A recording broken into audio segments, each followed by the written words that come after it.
अक्सर real estate में जितने भी सेल्स एजेंट्स होते हैं वो अपने क्लाइंट को सिर्फ और सिर्फ यही बताते हैं कि प्रोजेक्ट का कॉन्फ़िगरेशंस क्या क्या है और उसका बजट क्या है। जैसे कि ये प्रोजेक्ट है, इसमें 3 BHK 2 BHK है और इसका बजट ये है, और यहीं पे वो सारी की सारी अपॉर्चुनिटीज मिस कर जाते हैं बिकॉज ये एक बहुत ही गलत तरीका है कोई भी प्रोजेक्ट को पिच करने के लिए। बट आज से ऐसा नहीं होगा बिकॉज इस वीडियो में आपको स्टेप बाय स्टेप पूरा फ्रेमवर्क बताऊंगा कि स्टार्टिंग से लेकर के एंडिंग तक आपको कैसे एक प्रोजेक्ट को पिच करना है like a sales master. So today we will learn how to pitch any project like a sales master.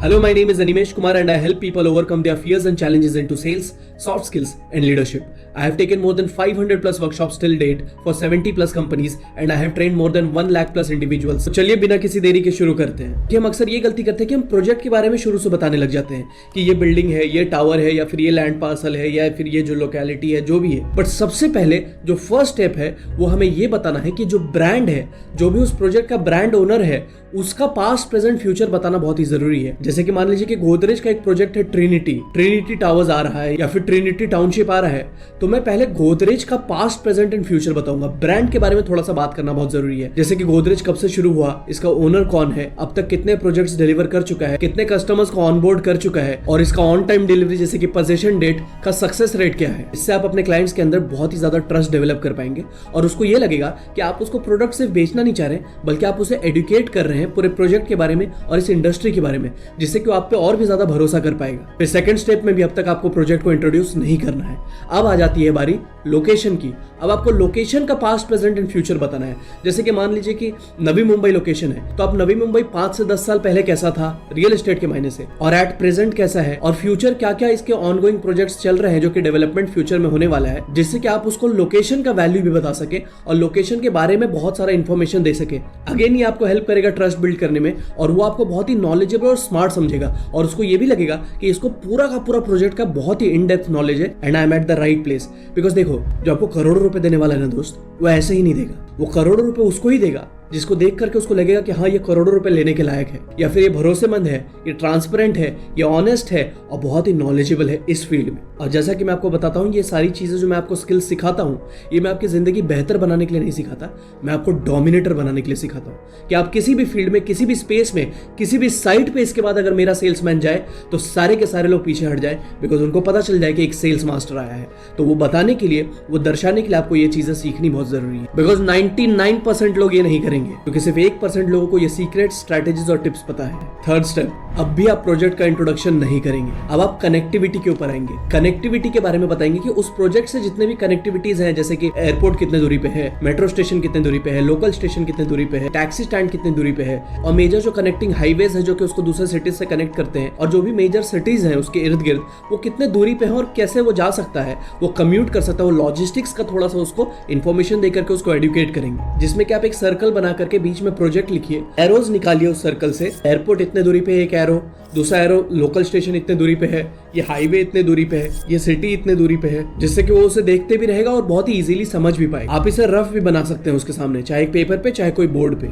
And fourth आता है नेबरहुड, लोकेलिटी। आप उस प्रोजेक्ट के लोकेलिटी के बारे में उसे एडुकेट कीजिए, जैसे कि उसका नेबरहुड कितना डेवलप्ड है, उसके नेबरहुड में स्कूल है, हॉस्पिटल है, बैंक है, जिम है, और फिर अनेकों चीजें जो आपको लगता है कि यूएसपीज उसके हैं, जो यूनिक सेलिंग पॉइंट्स आप मेंशन कर सकते हो, तो आप उसके नेबरहुड के बारे में जरूर बताइए कि स्टेडियम है, या फिर कोई प्लेइंग ग्राउंड है, या एक मॉल है, या फिर सुपरमार्केट है जो कि उसके बगल में ही है। तो अगर आप ऐसे बताओगे तो उसको और ज्यादा वो विजुअलाइज कर पाएगा जहां पे वो रह रहा है, कि उसका जितना भी डे टू डे लाइफ है वो कितना ईजी हो जाएगा, और आप उसके अंदर एक डिजायर बिल्ड करने लग जाओगे जहां उसे लगेगा कि जी हाँ, मुझे ऐसे ही घर में रहना है, मुझे ऐसे ही प्रोजेक्ट में रहना है जहां पे ये सारी चीजें इतना इर्द गिर्द बहुत ही इजीली एक्सेसिबल हो। जैसे कि आप बता सकते हैं कि सर्कल से स्ट्रेट आएंगे तो बीच में हमारा प्रोजेक्ट पड़ता है, प्रोजेक्ट के बस बिसाइड ही एक स्कूल है, और इस तरफ एक हॉस्पिटल है, सामने एक मॉल है, और यहाँ पर बैंक है, और ये LR रोड है, जिससे कि उसको समझाने में भी आपको बहुत ही आसानी होगा और कोई भी चीजें छूटेंगी नहीं, और वो भी देख पाएगा, वो देख करके विजुअलाइज कर पाएगा कि वो आखिर जहाँ पे रह रहा है उससे इर्द गिर्द क्या क्या चीजें हैं। अब आ जाती है हमारे प्रोजेक्ट की बारी।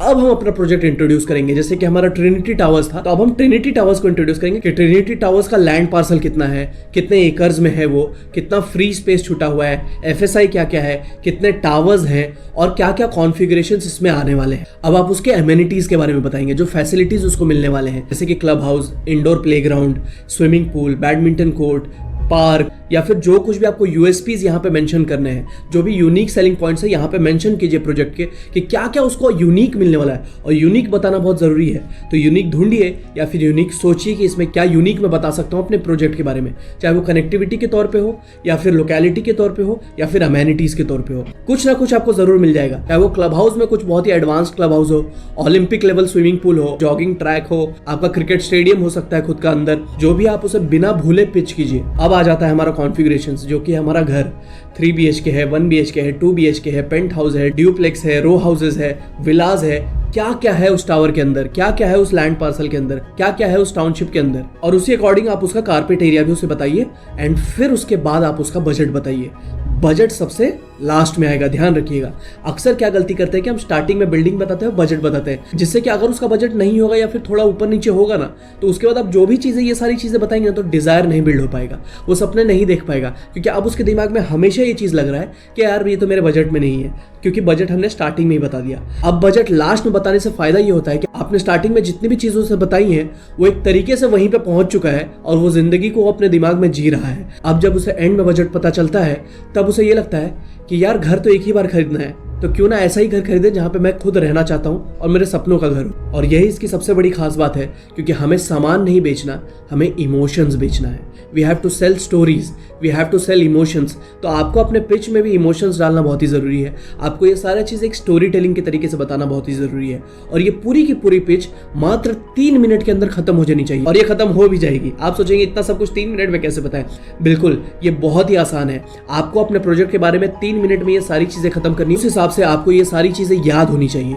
आपके प्रोजेक्ट के बारे में इन एंड आउट आपको सारी चीजें पता होनी चाहिए, तब जाकर के आप इस फील्ड में उतरिएगा। नहीं तो फिर बिना प्रोजेक्ट नॉलेज के कुछ भी नहीं होने वाला दोस्त, क्योंकि मार्केट में बहुत सुरमा भोपाली बैठे हुए हैं, बहुत तगड़े तगड़े एक से एक खिलाड़ी बैठे हुए हैं। तो अगर उनसे लड़ना है, उनसे जीतना है, आपको बहुत ही फॉर्मली बिहेव करते हुए बहुत ही प्रोफेशनल लगना है। और जहां पे सामने वाले को भी देख के लगे कि अगर ये 2 BHK भी मुझे बेच रहा है ना, तो ये खुद शायद 3 BHK में रहता होगा। इस तरीके का कॉन्फिडेंस अगर आप उसके सामने रखोगे ना, तो वो भी आपसे इंप्रेस होगा। और जब वो आपसे इंप्रेस होगा, तभी जाकर के वो आपके प्रोजेक्ट, आपके टावर या फिर आपके प्रोडक्ट से इंप्रेस होगा। और अगर अब तक आपने हमें इंस्टाग्राम पे फॉलो नहीं किया, तो आप बहुत बड़ा कुछ मिस कर रहे हैं, क्योंकि अब तक 1,60,000 से ज्यादा लोग जुड़ चुके हैं हमारे साथ। और डेली बेसिस पे हम डिफरेंट सेल्स स्ट्रैटेजीज के वीडियो वहां पे लेकर के आते रहते हैं, जो कि आपको ट्रांसफॉर्म करने में बहुत ही हेल्प करेंगे। So again I insist you कि आप इंस्टाग्राम पे हमें फॉलो जरूर कर लीजिएगा। Alright, so this was it. आशा करता हूं कि आपको ये वीडियो बहुत ही अच्छी लगी होगी। और अगर आपको ये वीडियो अच्छी लगी होगी और आप चाहते हैं कि ऐसे और भी हम कंटेंट लेकर के आते रहें, तो लाइक का बटन दबा दीजिए और कमेंट करते हुए जाइएगा कि हाँ, आप ऐसे कंटेंट पसंद करते हैं,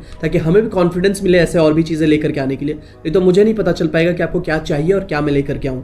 और अगर आपने हमें अब तक सब्सक्राइब नहीं किया तो प्लीज सब्सक्राइब कर दीजिएगा। ये हमारे लिए एक टोकन ऑफ रिस्पेक्ट होगा अगर आपने हमसे कुछ भी चीज सीखी होगी तो, और ये हमें हेल्प करेगा ग्रो करने में और कंसिस्टेंट रहने में, ताकि मैं आपको ग्रो करा सकूं और आपकी मदद कर सकूं एक सेल्समैन से सेल्स मास्टर बनने में। Thank you so much. जय हिंद।